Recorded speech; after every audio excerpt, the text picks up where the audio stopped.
Hey everyone, Ross here from Batman Collection Ireland. Today we're going to be taking a look at the Joker figure from the DC Comics supervillains line. First of all, let's take a look at the packaging.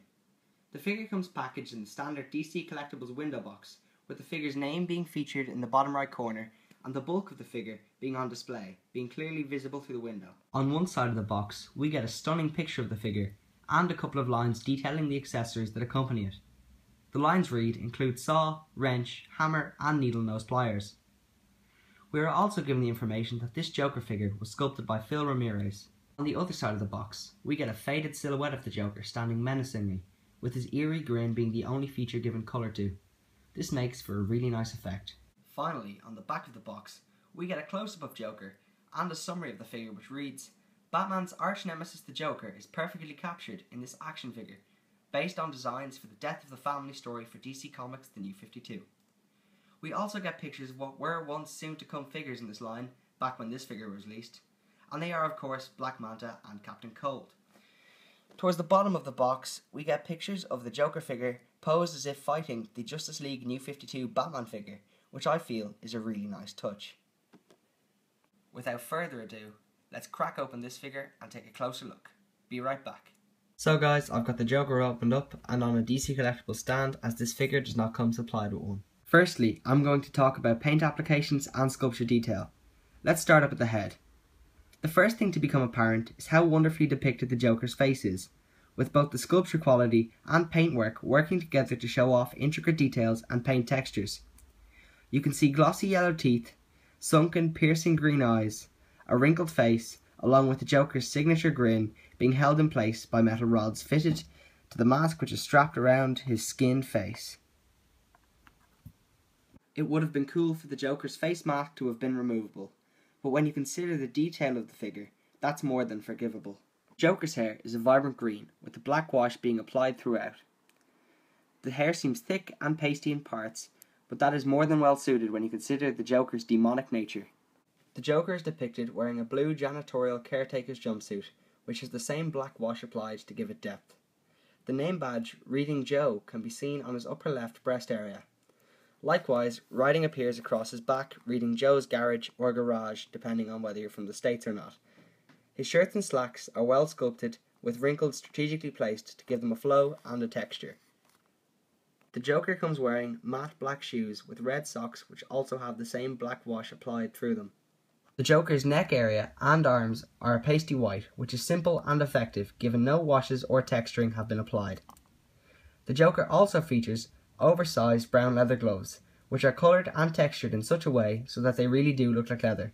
The same can be said for his tool belt. The Joker comes with 4 accessories which are highly detailed. The first is a wrench, and it's a dull red colour with silver detailing and a black wash applied. It's very lifelike and takes its best positioning on the Joker's tool belt, here to his side. The second accessory is a saw, which came warped for me, but I managed to fix it for the most part. It's very flexible and takes its best position on the back of Joker in his right pouch, like so. The third is a hammer, which is very simplistic in comparison to the previous 2 accessories. It's very weak up here, so you have to be careful you don't bend it, and it takes its best positioning, although it's a really tight fit to get it there in his, so you really have to push it to get it where DC Collectibles have photographed it, but it's on his left hand side beside his leg. The last accessory we have to talk about here is his needle nose pliers, which take their best positioning in his left hand side pouch, upside down, like so. He has other tools in his tool belt, but they come moulded in place. Finally, it's time to talk articulation. We're going to start up at the head, and we notice that Joker has a ball jointed head. His head can turn pretty much all the way. Yep, it can turn all the way around. Go side to side a little bit. Very limited up and down movement though. It's kind of restricted, but it's pretty good, you know. He's got hinge jointed shoulders, which can go out a fair old bit, and obviously out here. His shoulders do go all the way around, which is grand. He's got no limitation here from any capes or anything like Batman would. He's got a bicep swivel, which helps you get his arms into much nicer poses. He's got a single jointed elbow, which comes up not too far. It can't reach 90 degrees, which is kind of disappointing. Would have been nice. But he's got a wrist swivel as well, and no other articulation in his hands, so it seems somewhat limited. But his fingers are quite stiff. It's not like a rubbery plastic. You can't move his fingers about. You could, but you'd break it. He's got a hip articulation, as in literally just slides around like this.